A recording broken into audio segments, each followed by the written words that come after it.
Agricultural extension, which is also known as agricultural advisory services, plays a crucial role in boosting agricultural productivity, increasing food security, improving rural livelihoods, and promoting agriculture as an engine of pro-poor economic growth. MANAGE, an autonomous body of Ministry of Agriculture and Farmers' Welfare, shoulders the responsibility of developing new concepts in agriculture extension in India. We are here with Dr. P. Chandra Shekara, Director General of MANAGE, to discuss about agripreneurship and agricultural development. Dr. Shekara is the genius behind several successful initiatives by MANAGE, such as the MANAGE FPO Academy, Service Extension through Voluntary Association or SEVA program, and reframing the Agri Clinic and Agribusiness Center or ACABC scheme. Tell us about how agriculture influenced your childhood. See, basically I was born in a farmer's family in a small village in Chikmagalur district in Karnataka. So in my childhood, agriculture was a fun actually. It is a festival. Going with the parents and all the laborers early in the morning to field, participating in transplanting, harvesting. It was all fun during that time. And I used to listen melodious songs, sung by all the women while transplanting. So it used to be a sort of festival, and it gave me very good impact on me as a child to love agriculture. But later I understood it is not just festival, it feeds the nation. The entire mankind survives on agriculture. So I realized the importance, and these childhood experiences only supported and strengthened my ideas later. Yes. That is brilliant, sir. So will you tell us about your vision for agriculture development? See, agriculture, I strongly feel that agriculture should be profitable, that is must. Yes, sir. Agriculture should be respectable, that is must. Otherwise people don't follow agriculture if it is not profitable, not respectable. And personally I feel that having so many agriculture universities, so many ICR organizations, so many capacity building extension institutes, I wish someday we should be in a position to project and position India as a global leader in agriculture someday. Yes, sir. And sir, how did you choose agricultural extension as your profession? See, after my 10+2, we got into agriculture. I had little interest and passion in agriculture. So I thought taking agriculture, it becomes easy for me to study because anyway I know. But when I got into that, there were so many specialized disciplines. But one of the disciplines which attracted me is agricultural extension, because agricultural extension deals with people. There is a proverb: before understanding the plow, you understand the person behind the plow. So the agricultural extension deals with the subject which understand the farmer. The farmer is important because entire agriculture, irrespective of the technology, it revolves around the capability of the farmer. You see, look at Israel agriculture. In spite of the adverse climatic conditions, because the farmers are enterprising, the agriculture is prospering. So I thought if we want to develop agriculture, I think we should understand farmers. Yes, so that is how naturally I got attracted to agricultural extension. Yes, sir. And sir, what was your postgraduate and doctorate research on? I did my postgraduate research in involving rural youth clubs in agricultural extension. Okay. See, there are rural youth clubs, they celebrate a Ganapati festival, they celebrate a Shivaji Jayanti, they celebrate some of the sports events. But I thought the same group, the same youth energy should be used in agriculture development. So in order to understand what is the level of performance of youth clubs, how we can use them in agriculture development, I developed a scale. That was my MSc research. And in PhD, I was working in Indian Coffee Board, and I wanted to know what are the research gaps and extension gaps in coffee industry. In fact, that research gave very practical suggestions to Indian Coffee Board. So sir, tell us more about the coffee growers experience. Yeah, my first job was in Indian Coffee Board. So I was posted in Kerala. First I learned Malayalam, because to teach coffee we had to understand the language of farmers. First I learned Malayalam, then I strengthened my knowledge positioning in agriculture and especially in coffee. Then we started conducting training program, and I remember especially I used the panchayat presidents of that area in coffee training. Otherwise coffee growers were not coming for training. I used panchayat presidents, through them contacted coffee growers. So 1 day program, 3 days program, 5 days program. Then it became a model coffee training institute in the country. And one of the important transformation in capacity building, earlier we used to conduct only free training programs, and anything given free is not valued in society. So I thought we should give some value added products and we should charge the programs. So finally, after 10 years of service, when I left Coffee Board, farmers paid for the training programs. That is one thing. And another thing is I could establish a Young Coffee Farmers Club. So at 10+2 level, coffee growers, sons and daughters, they used to drop out from colleges. Because nearby there is no college, so further studies difficult in plantation areas. I used to pick up those dropped out candidates and teach them coffee, so that the future coffee industry will prosper because of a enlightened young farmer. So otherwise a frustrated young man cannot be a productive farmer. So this worked very well, Young Coffee Farmers Club. And third important, most memorable thing what I remember from Coffee Board is, when I joined Coffee Board, I used to search a lot of literature, and go to library, different disciplines, books are scattered across the country. Then I thought, if that is the thing, neither extension worker nor coffee growers will get all the knowledge at one place. So by the time I left, I published a book called 100 Years of Coffee Research in India.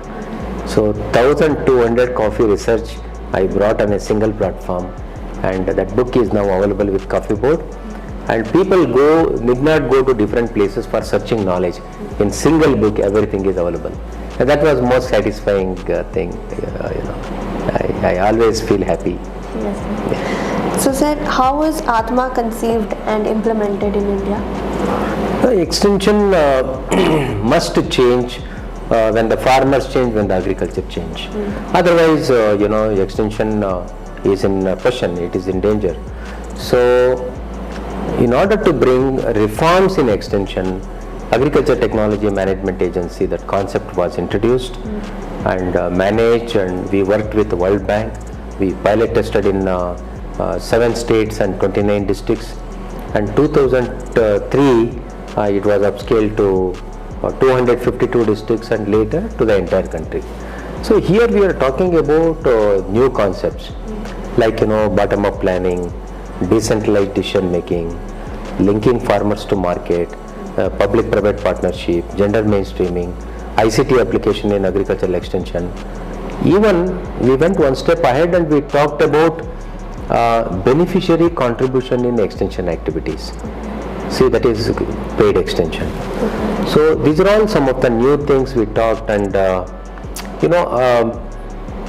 even Atma scheme has to be revisited to time and again, because when the agriculture changes, Atma should also change. It's a wonderful concept, but we need to strengthen in implementation. And I could able to travel, I remember, 24 states to promote Agriculture Technology Management Agency, training facilitators in every state level, regional level, district level, and who helped Atma implementation later. So how do you focus private extension and list your contributions? See, this is very important area. Unfortunately, further, even though we are giving a lot of importance, but further, importance need to be given to this. You just take the example of progressive farmers, farmers producers organizations, input dealers, agribusiness companies, NGOs, media houses, print or electronic media, ICT service providers, private banks, donor agencies. They all play very important role in agriculture development. You just imagine where there is no seed company, there is no fertilizer company. So we can't imagine our agriculture development without these things. So I started thinking that, these people, partners should be very actively involved in agriculture development. Then when I joined MANAGE during 2001, I conducted national seminar on private extension. So all these people were brought together. As a result of that, I published 2 books, Private Extension in India, Private Extension, A Global Perspective. They became very popular. Even they are used as a textbook in agriculture universities. And later, it caught the attention of policymakers, then public-private partnership emerged, and lot of developments, especially from MANAGE. We don't differentiate public extension and private extension.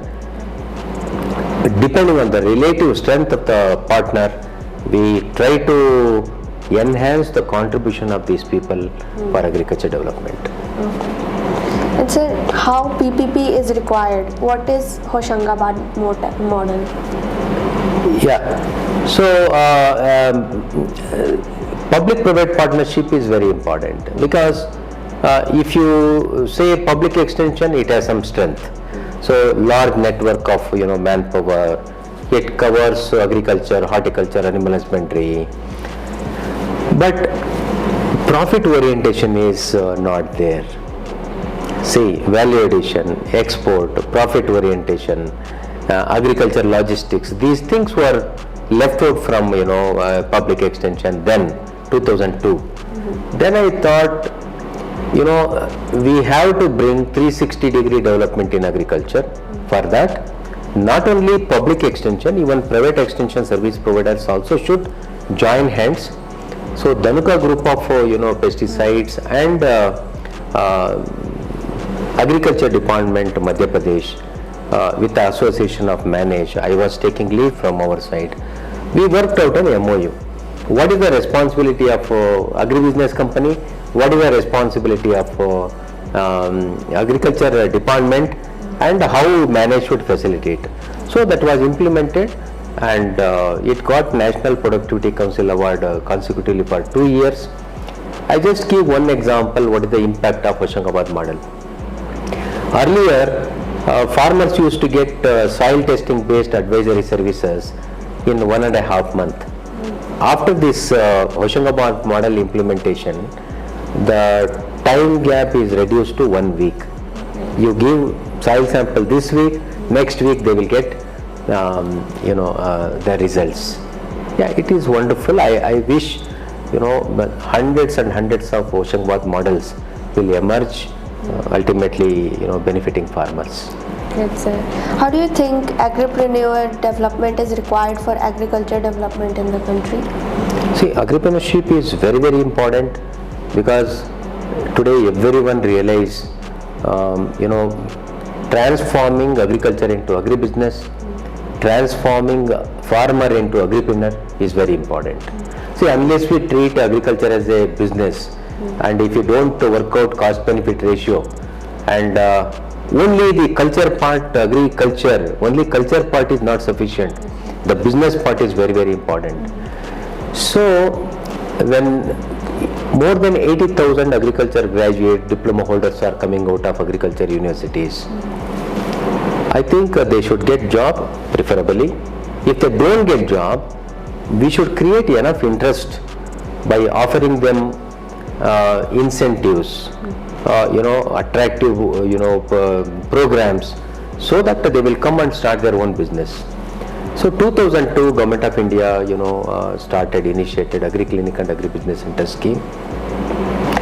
their 45 days program, and 20 lakh rupees loan is provided, 36 to 44% subsidy is also provided, and as on date, with the help of 150 nodal training institutions across the country, we could able to train more than 80,000 unemployed agriculture graduates. 35,000 people have established their own enterprises in different parts of the country. I was talking about, a good agriculture is one which is profitable, which is respectable. Yes. These people brought profitability and respectability to agriculture. I'm so happy to see these agripreneurs talking about, the crores of rupees turnover on agriculture platform. So at least 2,000 to 3,000 people, turnover is more than a crore. Not only they are self-employed, they employed hundreds and thousands of rural youth. They created job for these people. Yes, sir. So that is very, very important, and they will lead the agriculture revolution in the country. That today's agripreneur is tomorrow's agribusiness company, and later he is the agribusiness leader. Probably he will make the agriculture profitable and respectable for millions of farmers. That is what I can see which is going to happen. Good, sir. How can we enhance extension efficiency by involving input dealers? Input dealers are very important. You can call it as influencers at the village level. See, input dealer provide seed, fertilizer, pesticides to farmers. They also provide information to farmers. And this information plus inputs combination, which goes from input dealer to farmer, is very critical for agriculture development. You just see, if he give a good seed, the yield of farmer will increase. If he sell by chance a fake seed, the farmer entire profitability is washed out. Input dealer is very, very important in Indian agriculture development. So we started a program called DESI, Diploma in Agricultural Extension Services for Input Dealers. Only on Sunday, which is market holiday, our input dealers are taken to nearby district headquarters, and they are trained in basic agriculture for 48 Sundays. They have to write exam, they have to write practical records, they have to go for hands-on experience, and just like our BSc agriculture students, spot test, interview. So they become full-fledged, knowledge workers in agriculture. So as on date, more than 72,000 input dealers have been trained. Out of that, 52,000 people have completed training, and another 20,000 people are undergoing training at present.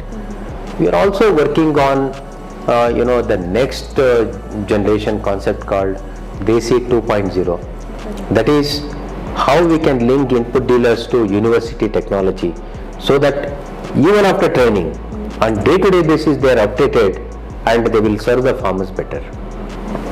So they are very important, and we are extending all the support. Good, sir. So share your experiences of international programs, especially Feed the Future India triangular training programs. See, Indian government wanted to help developing countries. Similarly, American government also wanted to help developing countries. These developing countries in Africa and Asia, they looked upon America for funding purpose, looked at India for technology, because of the our technologies are more suitable to African and Asian countries.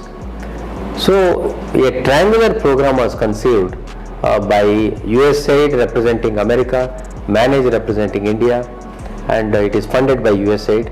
So we chalked out a program called Feed the Future India Triangular Training Program. Initially, we implemented this program in Kenya, Liberia and Malawi. We brought a large number of officers, trained them in marketing management, agriculture extension management. But the success was tremendous. Several other countries, they wanted to send their officers. So from 3 countries, it was expanded to 20 countries. From 1 continent, extended to 2 continents. Next 5 years, we trained 1,144 officers from 20 countries. Okay. We also involved 31 ICR organizations, state agriculture universities, in this entire process. But one of the what made this program to be very successful. See, we worked out a concept called a back at work plan. That means if a person attended training, the last day of the training, valediction day, is not ending training program. He has to identify some innovation, take it back to his workplace, and there they have to try this. If it is successful, the training is successful. There is a strong linkage between the performance in his place and what he learned here. So this back at work plan we very effectively implemented in international programs, and all the officers went back to their workplace. They started training Indian innovations. For example, Kisan call center, that helpline, it is effectively implemented in Afghanistan. And in a county called Nakuru in Kenya, one of the participants, she started the Kisan call center there. And our postgraduate program in Agri extension management is adopted by Afghanistan. Now it is expanded to Uganda, Africa, many more countries. So by August end, we are organizing a sort of mini convocation in Indian mission in Uganda for Ugandan officials who underwent training. So I see a clear place for India as a leader in global agriculture in the days to come. I told this is what my dream is. Someday, with the help of all the technology institutions, all the agriculture universities, I am sure that India will emerge as a global leader in agriculture. Yes, sir. So you are also Director General of CCS NIAM and NIPHM. So what were your initiatives there? See, National Institute of Agriculture Marketing, located in Jaipur, is a very premier institution. They work for strengthening agriculture marketing. You must be aware that 40 to 50% of the profit goes to intermediaries. Maybe a local trader, or a commission agent, or a wholesale dealer, or a retailer, or an exporter, whoever it is, but not to the farmer. So we wanted to cut the intermediaries and promote direct market linkage between farmers and the market. See, we trained a large number of CEOs in farmers producers organizations in the NIAM. And NIAM, another initiative was establishment of 10 academic centers working on PPP, ICT, policy, then monitoring and evaluation, and agribusiness education. So, and these 10 centers have been strengthened, and I have introduced one very interesting concept called Kisan Business School. See, we all heard that farmer school, we teach something to farmer, but farmer should talk the language of business and practice in his field. That is demonstrated by farmers and through Kisan Business School. So we initiated maize business school, fishery business school, and paddy business school, wheat business school, in collaboration with some of the group of farmers in different parts of the country. That worked very well, because perceiving agriculture as a business, I think that is beginning of the change, great change to come. That worked very well.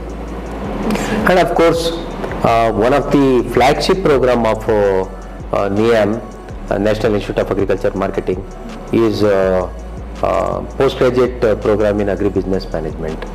So that is a very more than 20 years old program with 100% placement.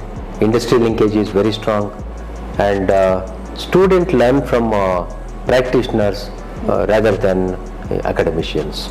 So it is doing very well. Okay. What are the educational programs implemented by MANAGE, and how they strengthen agricultural extension and agricultural development? See, we have Agribusiness Management program. It is 25 years old. All 25 years we could achieve 100% placement. And this year we are going to introduce international study visits for our students and large number of incentives and scholarships have been introduced. And we have postgraduate diploma in Agri Extension Management, postgraduate diploma in Agri Warehouse Management, then certified farm advisor, certified livestock advisor program. So, and Desi already I have explained. So these are all large number of education programs we are implementing. Yes, sir. And how is MANAGE promoting agri startups? So we are knowledge partner to Ministry of Agriculture. We are also promoting agri startups. See, more than 900 agri startups are associated with MANAGE. Out of that, around 250 are funded, up to around 8 crore rupees we have dispersed. But this mission continues. There is a lot of scope. People from agriculture, non-agriculture, they are coming out with very wonderful innovations which we never read in universities. They are out of the box ideas. They will benefit farmers. They bring business angle to profitability to agriculture, innovation. So we have established the best agri startup award. So now we have floated, we are giving around 20 lakh rupees to the state level toppers, good innovations. I am sure that I wish it will pick up the attention of all young minds in the country. Definitely, sir. What are the innovations introduced by MANAGE to strengthen agriculture extension? See, we have established MANAGE FPO Academy. We need to train 46 lakh stakeholders in farmers producers organization. So for that purpose we have established FPO Academy, and we have established a platform called SEVA, Service Extension through Voluntary Association, to involve retired professionals in agriculture development. See, retired professor at the age of 60, 62, physically he is healthy, mentally he is healthy, financially he is very sound. He wants to serve the society, but there is no opportunity. So we created a SEVA MANAGE platform. Now more than 300 retired professionals, they have joined us, and we are working with them. For the first time, MANAGE had organized MANAGE Agri Film Festival, and film festival is very common, but we wanted to organize agriculture film festival. Probably as a journalist, you have a lot of interest in this kind of event. So when we called nomination for agriculture films, large number of films from agriculture universities, ICR organizations, NGOs, agribusiness companies came. In the first film festival, 283 films representing 20 states and 11 languages. They landed in MANAGE, and we gave awards, recognized their contribution, and we shared all these films with the DD Kisan, so that DD Kisan can make use of this for the welfare of the farmers. Yes, sir. Sir, how do you bring convergence of public and private institutions for development of agriculture? See, for me, there is no difference between public and private institutions. Who are all the people working for welfare of the farmers? All should join hands. In MANAGE, from 150 programs which MANAGE conducted independently, today I am conducting 431 programs, 3 times increased, only because I am partnering with other organizations. We work with universities, we work with ICR organizations, some of the NGOs, agribusiness companies. Now from 6,000 people, we are reaching now 52,000 people with the same manpower, with same resources. How it is possible for MANAGE? It is possible because as a nation we are one. We are not public or private. We have to be together to serve the farmer better. That in letter and spirit we have adopting in MANAGE as a public institution, and we support public-private partnership wholeheartedly. And in all the programs, whatever we are conceiving, you take example of Agri Film Festival. All the films from corporate companies, they landed here. SEVA MANAGE, all the retired people, they came here. National Network of Agriculture Journalists, all the journalists who are working in different print and electronic media, they join MANAGE. They are all from private sector. They are working with us. We are working together for the welfare of the farmers. Sir, what is national facilitator concept and how is it useful for strengthening agricultural extension? See, you must be knowing, MANAGE, we have very small organization. 17 faculty members are there. You can ask me a question with 17 people, how we can cover 20 countries? How we can train 80,000 agriculture graduates? How we can train, 70,000 input dealers? It is all because of our partnership with other like-minded organizations. As a nation, MANAGE would like to work with all the like-minded organizations, public or private, with them. So in the process what we did, we have identified outstanding professionals from all the agriculture development institutions in the country, whether it is a university or ICR organization or private sector, retired people. We could pick, the best people, train them as MANAGE facilitators. Soft skills are there, basic agriculture knowledge is there. We have given that knowledge and we use their services as and when it is required. So today I have 89 facilitators, national facilitators, and simultaneously I can conduct 89 programs. They are not paid by MANAGE, they are paid by nation. I am using that limited resource, precious resource, very effectively for promotion of MANAGE programs. Yes, sir. So you have received several awards. What do awards mean to you? So awards, we must be thankful to the nation and a good society. They are, identifying an extension worker work. He is sitting, in one corner and doing whatever service he can do. We must appreciate. But for me, award is a responsibility. I think if you get more awards, you got to be more responsible to the society and the cause. Yes, sir. Sir, how do you see the future of agricultural extension? Agricultural extension, we have to move from individual extension to group-led extension. We should promote more farmer producer organization and farmer producers companies. This is one important change should happen. Number two, we have to move from production-led extension to market-led extension. More about marketing, sorting, grading, packing, agriculture logistics, export, processing. I think the extension should be talking more this marketing language. The third one is from manual extension, we have to shift towards ICT-led extension. Now mobile-based app, agri startups, people are talking about drones, satellites, and all the technology should benefit us, and we should be ahead of the rest of the world in terms of usage of technologies in agriculture development. And the fourth one is agriculture-led extension to agripreneurship-led extension. We have to rejuvenate input dealers, we have to rejuvenate agripreneurs, we have to rejuvenate agribusiness companies, NGOs, and they should speak the language of the maximization of profit. So the profitable agriculture is must for respectable agriculture. So these agripreneurs bring lot of profit as well as respect both. So we have to promote more agripreneurs. That is the fourth important. And last one is we have to expand our wings from public-led extension to public-private partnership-led extension. It is not one, it is many working together for the welfare of the farmers. Yes. So these 5 directions are very important for the growth of agricultural extension and the development of agriculture. So tell us about Jawan Kisan. There are 60,000 soldiers are retiring every year.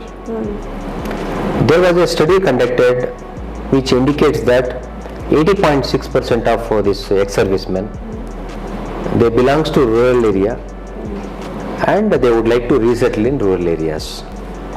But resettling how? They don't know basic agriculture because they served in defense. So we thought that any ex-serviceman, he want to settle in rural areas, we would like to give him basic knowledge in agriculture, applied knowledge in agri-entrepreneurship management, that is running a agri-business, and field level mentorship. So we designed a program called Jai Jawan Kisan. So we all know Jai Jawan and Jai Kisan is already there, but we blended both. A Jawan is becoming Kisan after retirement. So Jai Jawan Kisan concept was conceived, and we approached Defense Ministry, and wholeheartedly they approved it. And this year we are going to launch the first Jai Jawan Kisan program. So sir, what are the awards that MANAGE distributes? MANAGE is motivating many stakeholders in agriculture development by instituting awards. For example, for agripreneurs, we have instituted awards, the best agripreneur, state-wise, nationwide. At the same time, we have instituted award for agri startups. The startup culture is catching up among the people. So state-wise and nationwide, MANAGE Samunati award, it is actually registrations are open now. So that is another award. And MANAGE started MANAGE Agri Film Festival. It is very interesting. Agriculture films are also given awards. And we want to give awards to every language, every state, so that in every language agriculture content is generated. Yes, sir. And sir, what do you think is the future of FPOs? FPO is the future. In fact, I don't think extension we can handle with individual farmers, because 130 million farmers and few number of extension workers, I don't think we can manage. The only way is bring farmers around a particular commodity, give them linkage with the technology, give them linkage with credits, inputs, infrastructure and market, and give a policy support holistically for all these activities. Then you can see 360-degree development of a particular FPO. And nurturing an FPO is not at all a one-time activity. It is a long-term mentorship is required for promoting a particular FPO. 4-5 years intensively we have to support them in all the aspects. Then very vibrant FPO will come up. Once they establish, probably then they will not look back. You see now Sahyadri Farmers Producers Organization in Nasik, Maharashtra, 8,000 farmers doing a turnover of 565 crores. They are exporting to 42 countries and growing around a dozen crops. They have created a magical world in agriculture. That will happen with farmers producers organizations. So what message would you like to convey to our readers?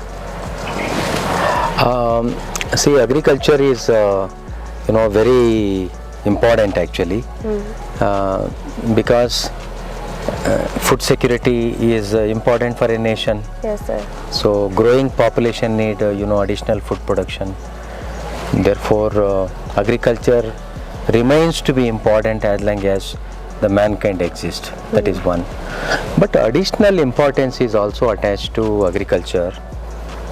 Today we are talking about enhancing the income security of the farmers. Large number of farmers are depending on agriculture. So increasing the income by introduction of commercialization. The added dimension to agriculture is income security of the farmers. So we have to increase the income of the farmers who are depending on agriculture. Large number of farmers are depending on agriculture. So from the point of social development, national development, agriculture plays very important role. The third thing is nutritional security to the society. Now people have money, they want to have good food. They are also searching for from where I can get good food, even though he is ready to pay for that. So nutritional security needs need to be met by farmers, agriculture. That is another emerging the dimension, importance attached to agriculture. The last but not the least, the entire globe is concerned about climate change. Agriculture is one of the area where the climate change can be addressed countered very effectively. So for these 4 reasons, agriculture remains to be important, and I wish we speak the language of agriculture to agribusiness, farmer to agripreneur. The business component has to be inbuilt into agriculture. It becomes profitable, respectable. So younger generation need not look what had happened in the past, but they can look at the future of agriculture. It's very bright. It is already demonstrated by thousands of agripreneurs, even after a professional degree, who opted agriculture as a profession. They are earning good money, good respect. They created job for others, and they made agriculture profitable. That is the future. Thank you for answering our questions, sir. I hope our viewers have better clarity about the functions of MANAGE and schemes that you have introduced. We look forward to more such interactions with you.